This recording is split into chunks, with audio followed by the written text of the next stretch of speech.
Good morning everyone. Class 11th में स्वागत है आप लोगों का। आप लोगों को मेरे प्यारे विद्यार्थियों, ये क्लास जो है फ्लूइड लेक्चर की रिगार्डिंग बन रही है। आप लोग पहला क्लास देखा होगा कि हम लोग फ्लूइड से रिगार्डिंग बातें कर रहे थे और फ्लूइड में हम लोगों ने एनसीईआरटी की बातें कर रखी थी कि एनसीईआरटी में हम लोग क्या क्या कंडीशन ले सकते हैं। एनसीईआरटी के रिगार्डिंग कंडीशन क्या मतलब, जो एनसीईआरटी में जो टर्म दिए हुए हैं उसी को अच्छी तरह से अगर पढ़ लिया जाए तो आप लोगों का काम बन सकता है। मेरे प्यारे विद्यार्थियों, फ्लूइड में जनरली हमने जो बातें की थी कि अगर दो भाग में उसको बांटकर पढ़ना चाहिए। एक भाग जो है स्टैटिक कंडीशन में होगा, जो फ्लूइड है रेस्ट में होना चाहिए, और उसी की चर्चा अभी हम लोग करने वाले हैं। और एक डायनेमिक्स की बात होती है जिसमें हम लोगों ने देखा कि फ्लूइड जो है अगर पाइप में बहने लगे, अगर फ्लूइड को हम लोग पाइप के थ्रू बहाने लगे तो वहाँ पर जो भी फ्लूइड की कैरेक्टरिस्टिक्स को समझने के लिए हम लोग को जो पैरामीटर है उसको डिफाइन करना पड़ता है। यहाँ पर भी हम लोग देखेंगे कि जो पैरामीटर है, जैसे डेंसिटी के बारे में देखा, वॉल्यूम के बारे में देखा, तो अब प्रेशर की कहानी आज चलेगी। प्रेशर की कहानी चलेगी जो ये सब फ्लूइड की कैरेक्टरिस्टिक्स को डिफाइन करेगी। मतलब कि हम लोग ये भी देखा कि जो फ्लूइड है, अगर ये बोतल में पानी है, अगर हम इसको लेकर दौड़ रहे हैं तो इस बोतल के रिस्पेक्ट में अगर लिक्विड रेस्ट में है, जो पानी है इसका रेस्ट में है, तो ये भी स्टैटिक कंडीशन में भी हम लोग बात करेंगे कि इसका जो हम लोग किसी दूसरे के रिस्पेक्ट में देखते हैं कि बोतल भाग रहा है तो इसमें जो प्रेजेंट है वो भी भाग रहा होगा, लेकिन अगर इस बोतल में ये बह नहीं रहा है, फ्लो नहीं कर रहा है इस तरह से, तो हम लोग इसको डायनेमिक्स में कंसीडर नहीं करेंगे। डायनेमिक्स में कंसीडर नहीं करेंगे। मैंने बताया था कि फ्लूइड में कुछ कंडीशन हम लोग को बनाकर पढ़ना पड़ता है। फ्लूइड की कंडीशन जो है, पहला कि इनकम्प्रेसिबल होना चाहिए। इनकम्प्रेसिबल मतलब उसको हम कंप्रेस नहीं कर सकते हैं। गैस तो बहुत ज्यादा कंप्रेसिबल है, जैसे दबा दोगे तो दब जाएगा तो वॉल्यूम जो है उसका बढ़ घट सकता है। अगर प्रेशर देंगे तो घटेगा वॉल्यूम, प्रेशर देंगे तो क्या करेंगे, घटेगा तो उसकी डेंसिटी मास बाई वॉल्यूम से चेंज होगा। यहाँ पर हम लोग वो सब कंडीशन नहीं मानकर काम करते हैं। मतलब कि आइडियल फ्लूइड में अगर हम प्रेशर अगर दें तो हम ये मानेंगे कि वो इनकम्प्रेसिबल होगा, मतलब उसकी वॉल्यूम मास फिक्स्ड, मास तो ऐसे भी फिक्स्ड होगा, वॉल्यूम मास जो है फिक्स्ड रहेगा, जिसकी वजह से डेंसिटी भी फिक्स हो जाएगी। आइडियल फ्लूइड की कंडीशन इनकम्प्रेसिबल होता है लिक्विड, जो हम लोग ये मानकर काम करेंगे। यहाँ पर जो हम लोग इस चैप्टर में काम करेंगे, ये भी बताया था हमने कि भाई फ्लूइड में लिक्विड और गैस के लिए थर्मोडायनेमिक्स में हम लोग पढ़ते हैं। यहाँ पर जो है लिक्विड पर बात होगी, चर्चा किस पर है, लिक्विड का है, इस पर चर्चा है। और ये भी मैंने बताया कि आइडियल फ्लूइड में कंडीशन जो है नॉन विस्कस का होगा, क्योंकि जो फ्लूइड एक लेयर दूसरे लेयर पर जो टेंजेंशियल फोर्स लगाती है उसको हम लोग इग्नोर कर देते हैं। जो ड्रैगिंग फोर्स होता है उसको हम लोग यहाँ पर इग्नोर कर देंगे, मतलब नॉन विस्कस बनाकर काम करेंगे। मतलब जो force parallel to the surface या टेंजेंशियल टू द सरफेस जो है, शेयरिंग का केस जो होता है, वो हम लोग यहाँ पर जिसकी वजह से जो फोर्स टेंजेंशियल लगता है उसको हम लोग इग्नोर कर देते हैं यहाँ पर। मतलब कि जो ड्रैगिंग फोर्स है, जो विस्कस फोर्स यहाँ पर नहीं मानेंगे, ये नॉन विस्कस होगा। तो ये आइडियल फ्लूइड की कंडीशन इनकम्प्रेसिबल होने की वजह से डेंसिटी कांस्टेंट, क्योंकि अगर आप प्रेशर देते हो तो मास तो चेंज नहीं करता है, वॉल्यूम भी हम लोग फिक्स मानते हैं, तो मास बाई वॉल्यूम डेंसिटी जो है फिक्स। हम लोग इसमें भी देखा कि भाई डेंसिटी का जो यूनिट है किस तरह से, लीटर वगैरह सब चीज का रिलेशन हम लोगों ने तैयार किया। बेसिकली आज के लेक्चर में हम लोग प्रेशर के बारे में पढ़ेंगे। मेरे प्यारे विद्यार्थियों, जैसे जैसे टर्म एनसीईआरटी में दिया हुआ है उसी टर्म को हम लोग लेकर काम कर रहे हैं। तो प्रेशर जो है, प्रेशर कैसे डिफाइंड हुआ भाई, प्रेशर के बारे में सोचा जाए थोड़ा सा। आपके पास मान लो एक स्पून है और एक पिन टाइप का जो चीज है जिसकी पॉइंट है बहुत ज्यादा शार्प है, बहुत ज्यादा शार्प है। अगर पिन से अपने स्किन को एक डेफिनेट फोर्स लगाकर जब आप प्रेस करते हो तो दिखना, ये कभी कभी अनुभव भी लोग करते हैं। बचपन में जैसे हम लोग भी थोड़ा बहुत जो चीजें हैं खेल खेलते थे तो उसमें इस तरह की चीजें आती थी कि जैसे एकदम खून निकल जाता था, ब्लड आ जाता था। लेकिन उतना ही फोर्स अगर स्पून जो है आपका, स्पून से अगर प्रेस करते हैं हम लोग तो ये चीजें नहीं होती है। तो कहीं ना कहीं फोर्स और एरिया में कुछ ऐसा रिलेशन जो प्रेशर को डिफाइन करती है। क्या डिफाइन करेगी? प्रेशर को डिफाइन करेगी। मेरे प्यारे विद्यार्थियों, जो प्रेशर है वो एक्चुअली में दो वेक्टर, फोर्स और एरिया, जो दो वेक्टर पैरामीटर है, इसी से एक स्केलर पैरामीटर को डिफाइन की गई जिसको हम लोग प्रेशर बोलते हैं। प्रेशर को जनरली हम लोग पी से रिप्रेजेंट करेंगे और ये थ्रस्ट जो आपने पढ़ा है अपॉन एरिया होता है। थ्रस्ट अपॉन क्या होता है? एरिया। थ्रस्ट क्या होता है? थ्रस्ट एक ऐसा फोर्स है जो perpendicular to the area act करेगा। कैसा? मीन्स हम लोग ऐसा नहीं मानेंगे कि जो है force upon area pressure define हो रहा है। नो, फोर्स अपॉन एरिया हम लोग यहां पर force perpendicular upon area define करेंगे, ये प्रेशर होगा। मेरे प्यारे विद्यार्थियों, यहां ध्यान ये रखना है कि ये स्केलर और वेक्टर में रिलेशन कुछ शो कर रहा है। मतलब दो वेक्टर जो है डिविजन्स रूल को फॉलो नहीं करता है, ये भी आपको ध्यान में रखना होगा कि जो फोर्स है एक वेक्टर है और एरिया जो है एक स्केलर क्वांटिटी है, एक स्केलर पैरामीटर है। सॉरी, एरिया जो है भी एक वेक्टर है और फोर्स भी क्या है? एक वेक्टर है। और प्रेशर क्या है? एक स्केलर पैरामीटर है। फिर भी हम लोग यहां पर फोर्स का वो कंपोनेंट लिखे हैं। रिमेंबर दैट मेरे प्यारे विद्यार्थियों, फोर्स का वो कंपोनेंट लिखे हैं जो परपेंडिकुलर टू द एरिया है। ये प्रेशर है। प्रेशर कैसी क्वांटिटी है? तो प्रेशर हम लोग समझे कि प्रेशर एक स्केलर क्वांटिटी है। It is scalar, it is scalar physical quantity, it is scalar physical quantity. P for physical, Q for quantity, ये। लेकिन फोर्स और एरिया क्या है? वेक्टर है। फोर्स और एरिया क्या है? अभी हम लोग इतना समझे कि इट इज स्केलर क्वांटिटी होता है। इसका एसआई यूनिट पर भी बात कर ले अभी भी, force by area. It's SI unit जो होगा क्या हो सकता है भाई? सब लोग जानते हैं कि जो यूनिट होता है वो force upon area Newton per metre square, Newton per metre square. एक साइंटिस्ट पास्कल, उनकी रेस्पेक्ट पर इस यूनिट को, प्रेशर की यूनिट रखा गया है। मतलब कि 1 newton per metre square is equal to 1 pascal. 1 pascal हम लोग बोलेंगे। ये यूनिट है जो एसआई यूनिट है। क्या है?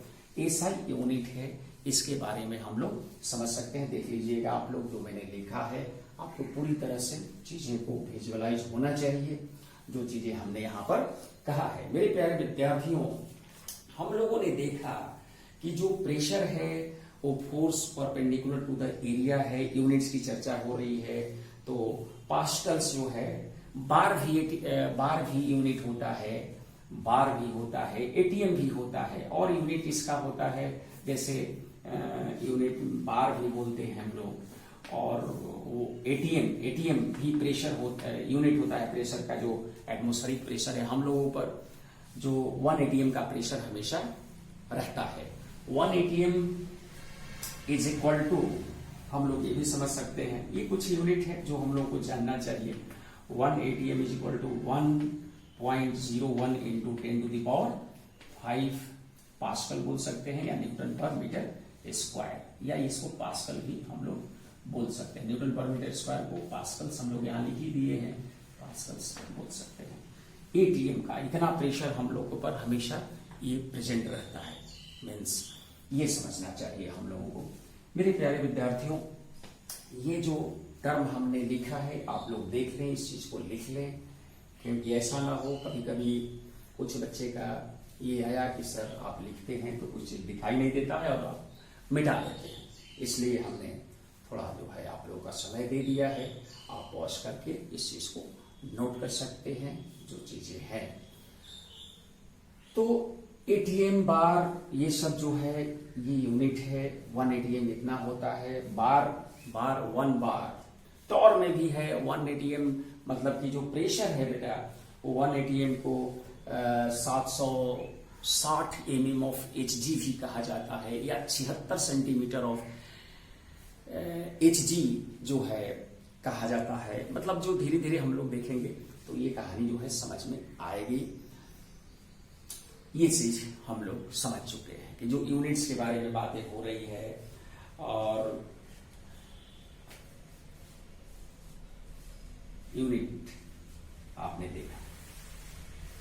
मेरे प्यारे विद्यार्थियों, हम लोगों ने थ्रस्ट की बात किया।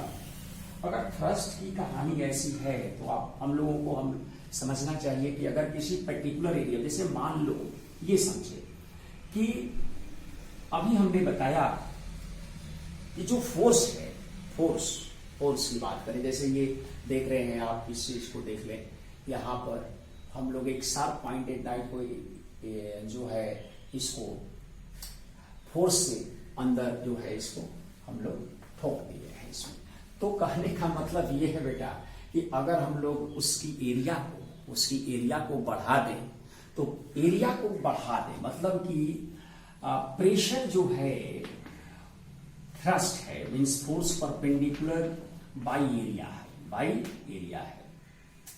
जिस एरिया पर आप फोर्स लगा रहे हो, जिस एरिया पर आप फोर्स लगा रहे हो, अगर उस एरिया का वैल्यू बढ़ जाए तो प्रेशर लोअर हो जाएगा। मतलब ये है कि प्रेशर जो है इनवर्सली प्रोपोर्शनल क्या है, एरिया का है। अगर फोर्स को कांस्टेंट मान ले, फोर्स को क्या मान ले, कांस्टेंट मान ले, और एरिया को, जैसे आपको मैं एनसीईआरटी की एक लाइन बताना चाहूंगा, आप ध्यान से सुनिएगा तो आपको पता चलेगा। मेरे प्यारे विद्यार्थियों, आप किताब पढ़कर देखें।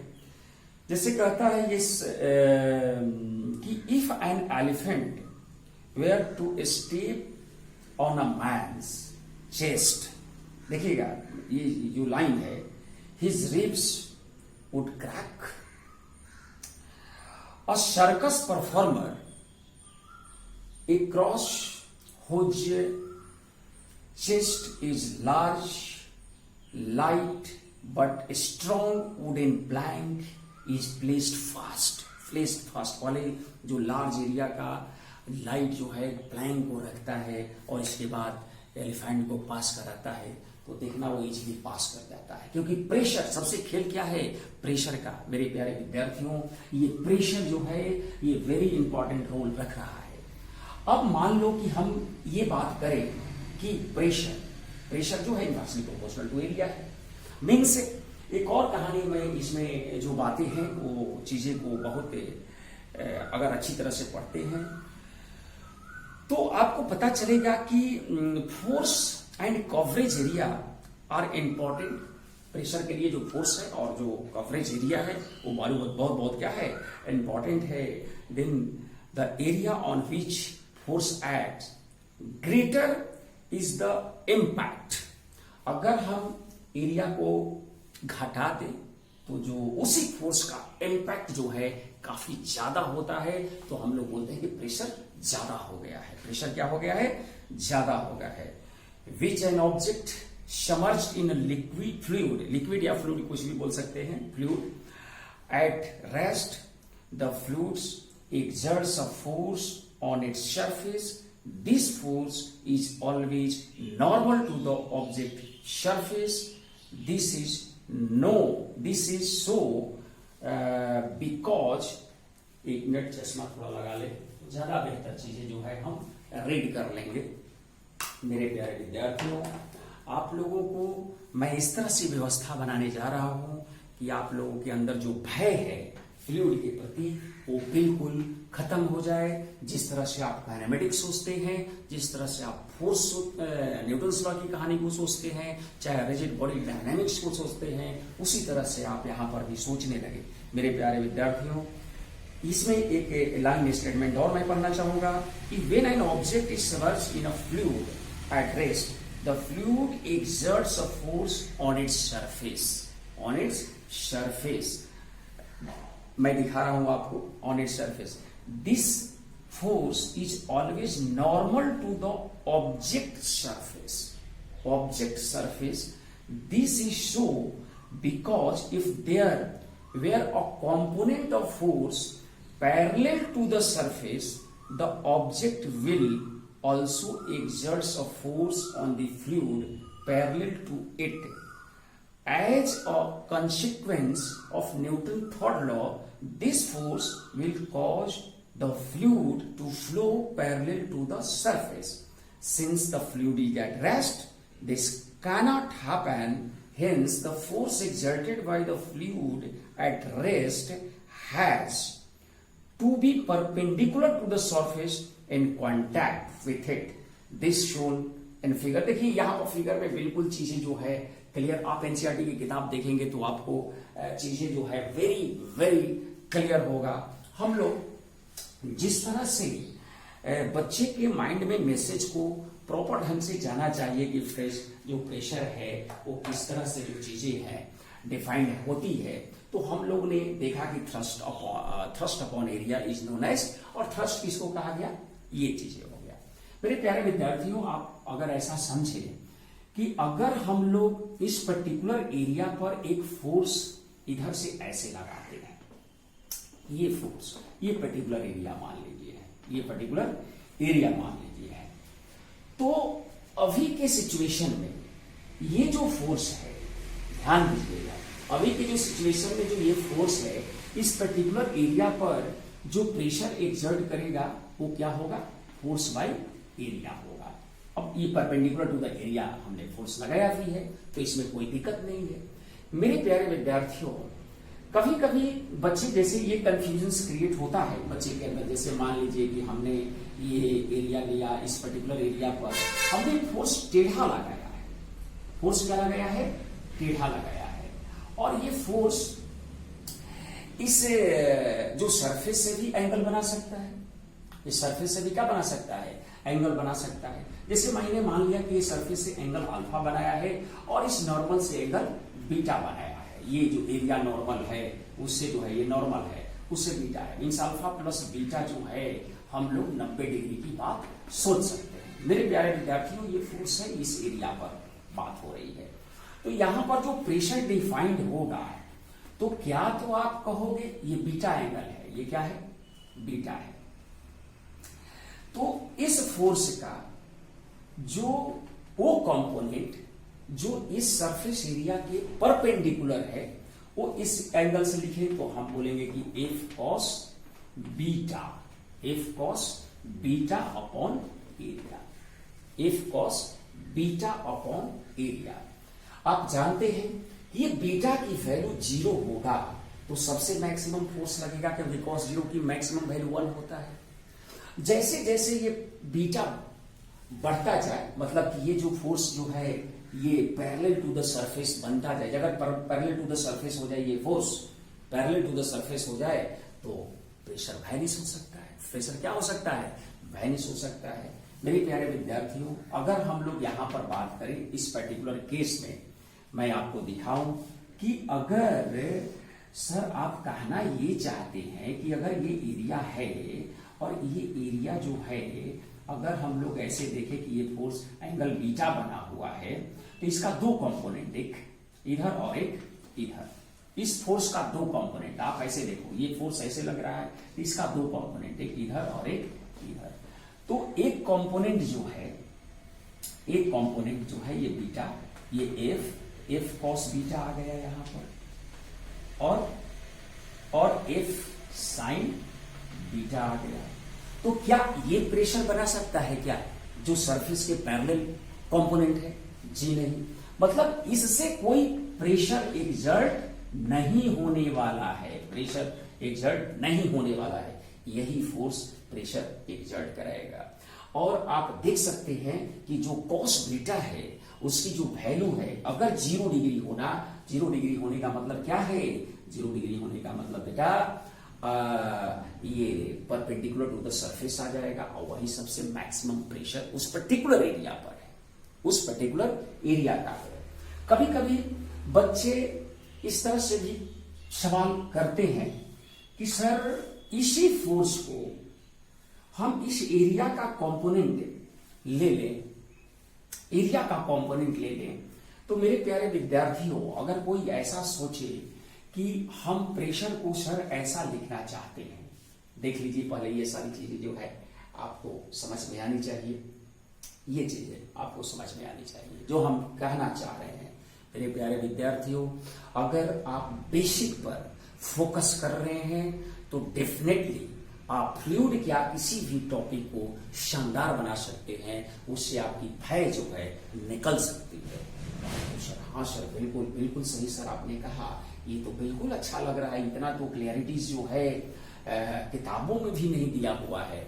मेरे प्यारे विद्यार्थियों, एनसीईआरटी में प्रेशर टर्म दे दिया और उसके बारे में आप पढ़ोगे, उसको एनालिसिस करोगे तो थोड़ा बहुत एवरेज प्रेशर की बात करता है, और एवरेज प्रेशर पर जो फोर्स थ्रस्ट अपॉन एरिया जो होता है, और उस एरिया का लिमिटिंग वैल्यू जो हम लोग टेंड्स टू 0 कर दे तो किसी पॉइंट का प्रेशर डिफाइंड होती है। वैसे चलेंगे तो बिल्कुल जो है उसी कहानी की ओर हम लोग बढ़ सकते हैं। आई थिंक ये आपने नोट कर लिया होगा। मेरे प्यारे विद्यार्थियों, यहाँ का प्रेशर, ये प्रेशर उतना ही फोर्स पर उसी एरिया में अगर हम तिरछा फोर्स लगाते हैं तो प्रेशर घट जाता है, प्रेशर घट जाता है। और अगर मैं इस कॉस बीटा, हमेशा दिमाग में मत रखना कि कॉस बीटा या कॉस में टर्म रहेगा भाई, क्योंकि हमने इस सरफेस के परपेंडिकुलर से एंगल लिया है तो कॉस बीटा, अगर सरफेस से एंगल लेंगे तो साइन में वो बन जाएगा। देख लीजिए कैसे, कैसे सर, ऐसे। यहीं से हम लोग देख सकते हैं कि वो कैसे हो सकता है। जैसे देखिए अभी हमने लिखा था, आप ध्यान में देना कि अल्फा प्लस बीटा तो सर 90 डिग्री है, अल्फा प्लस बीटा 90 डिग्री, तो बीटा का मान यहां से ऐसे भी निकाल लोगे तो 90 डिग्री माइनस अल्फा हो जाएगा।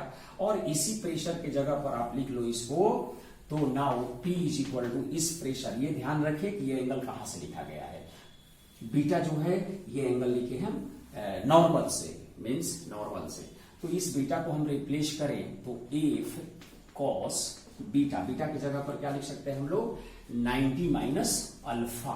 देखिए यहां से बीटा की जगह पर लिख सकते हैं 90 minus alpha, 90 degree minus degree है वो बेटा, ध्यान में रखना, और डिवाइडेड बाय एरिया। तो प्रेशर की वैल्यू हो गई F sine alpha divided by area, F sine alpha divided by, जब आप सरफेस से इस फोर्स का एंगल लेते हो तो साइन वाला कंपोनेंट लेना पड़ेगा, क्योंकि कॉस वाला जो है सरफेस के पैरेलल चल जाएगा और साइन वाला जो है सरफेस के परपेंडिकुलर होगा, तो वही फोर्स प्रेशर कंट्रीब्यूट करता है।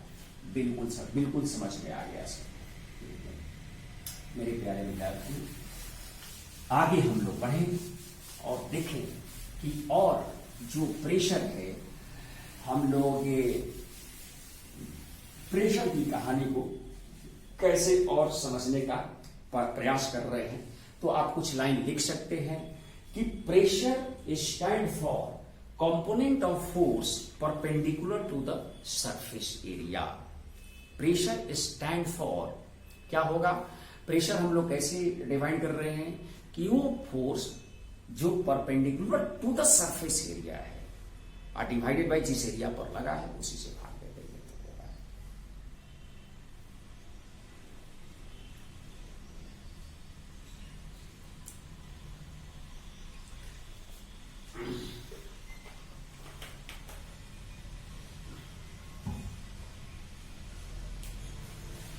मेरे प्यारे विद्यार्थियों, हम लोग ये सीखने का प्रयास किया है कि अगर फोर्स और एरिया गिवन है तो मुझे प्रेशर लिखने आना चाहिए, प्रेशर का वैल्यूज बताना आना चाहिए। लेकिन अगर प्रेशर पता हो तो मुझे फोर्स भी लिखने आना चाहिए।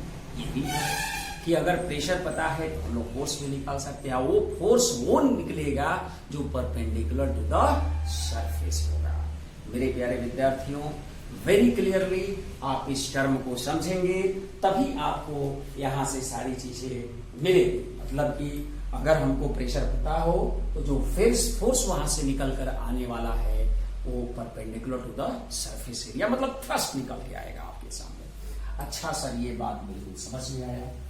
अब हम लोग ये जो पढ़ रहे हैं एक्चुअल में फ्लूइड में लिक्विड की कहानी को समझने के लिए जो पैरामीटर है, जैसे हम लोग डेंसिटी की बात किया, वॉल्यूम की बात किया, सब यूनिट्स कैसे किसका कितना होता है उसके बारे में बात किया, प्रेशर के बारे में बात कर रहे हैं। ये सब पैरामीटर है जो फ्लूइड को कहानी को समझाने में हम लोगों को मदद देगी।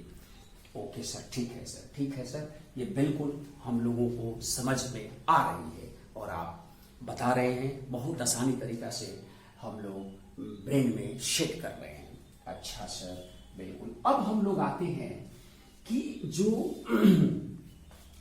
फ्लूइड है, जो लिक्विड है, एक्चुअल में लिक्विड है, वो लिक्विड प्रेशर कैसे लगाता है। जैसे मैं कहूं कि ये जो लिक्विड पानी जो भरा हुआ वाटर, ये वाटर जो है यहां पर कितना इस बॉटम पर प्रेशर लगा रहा है। मेरे प्यारे विद्यार्थियों, प्रेशर की जो कहानी है वो कोई भी, जैसे ये मान लीजिए लिक्विड है तो ये लिक्विड इस सरफेस पर एक फोर्स, ये लिक्विड का अपना जो है, जैसे मान लीजिए लिक्विड है तो जब इसके हम लोग फ्री बॉडी डायग्राम लिखेंगे, जब इस लिक्विड का फ्री बॉडी डायग्राम लिखेंगे तो धरती माता का फोर्स mg होगा। ये सरफेस इस लिक्विड पर फोर्स नॉर्मल लगाएगा। मेरे प्यारे विद्यार्थियों, हम लोग लिक्विड कॉलम का प्रेशर लिखने के लिए तैयारी में हैं कि लिक्विड कॉलम का प्रेशर कैसे लिखा जाए। अच्छा सर, ये बात है। तो हम लोगों ने इसमें एक पानी भर लिया है, ये मान लो एक बोतल में पानी है। इस पानी का प्रेशर इस बॉटम पर क्या है, इसको समझने के लिए हम लोग कैसे सोचेंगे। तो जो हमने प्रेशर की कहानी को यहाँ पर बताया है उसी कहानी को लेकर हम लोगों को आगे बढ़ना है। मेरे प्यारे विद्यार्थियों, इसमें जितने पानी है, इस पानी का जो वेट है, वेट मतलब कि जो धरती माता जिस फोर्स से अपनी तरफ खींच रही होगी वो mg, और ये बटन जिस पर ये रखा हुआ होगा उसका एक नॉर्मल फोर्स, वो नॉर्मल फोर्स जो होगा इस पानी पर परपेंडिकुलरली लगेगा, एक्ट करेगा। तो उतना ही फोर्स n बराबर mg, जो ये स्टैटिक कंडीशन में है तो n बराबर mg हो जाएगा। तो वो जो नॉर्मल फोर्स है, आप ध्यान दीजिएगा, उतना ही न्यूटन थर्ड लॉ से ये जो पानी है इस सरफेस पर लगाएगा। अच्छा सर, वही परपेंडिकुलर फोर्स हो गया। यस, वही परपेंडिकुलर फोर्स हो जाएगा और उसी फोर्स में इस पर्टिकुलर एरिया से, जिस एरिया पर ये लगा हुआ है, उस एरिया से भाग लगा देंगे बेटा, डिवाइड कर देंगे तो प्रेशर की कहानी मिल जाएगी। अच्छा सर, बात तो समझ में आ रही है जो आपने कहना, जो आप कहना चाहते हैं। तो हम लोग प्रेशर ड्यू टू फ्लूइड लिखते हैं कि कैसे हम लोग बना सकते हैं। मतलब आप यहां पर लिक्विड के बारे में ही समझेंगे। फ्लूइड हम लिख रहे हैं, फिर भी आप लिक्विड के बारे में समझेंगे। प्रेशर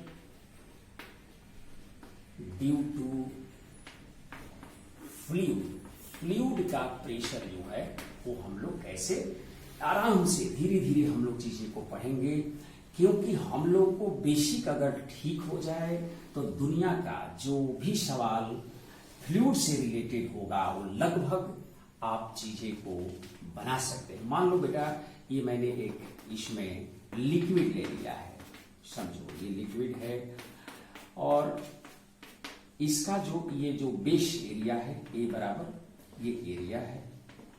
इस लिक्विड का जो डेंसिटी है रो, क्या है ये डेंसिटी, रो मैंने मान लिया रो, ये है डेंसिटी ऑफ फ्लूइड, जो लिक्विड फ्लूइड जो भी है ये चीजें हैं। मेरे प्यारे विद्यार्थियों ये एरिया और ये एच हाइट तक हमने इसमें लिक्विड को भर रखा है। और मैं पूछूं आपसे, देखिए ध्यान से समझना है ये कॉन्सेप्ट को, आप अगर ध्यान से समझते हैं तो आपको किसी प्रकार की कोई दिक्कत नहीं आने वाली है।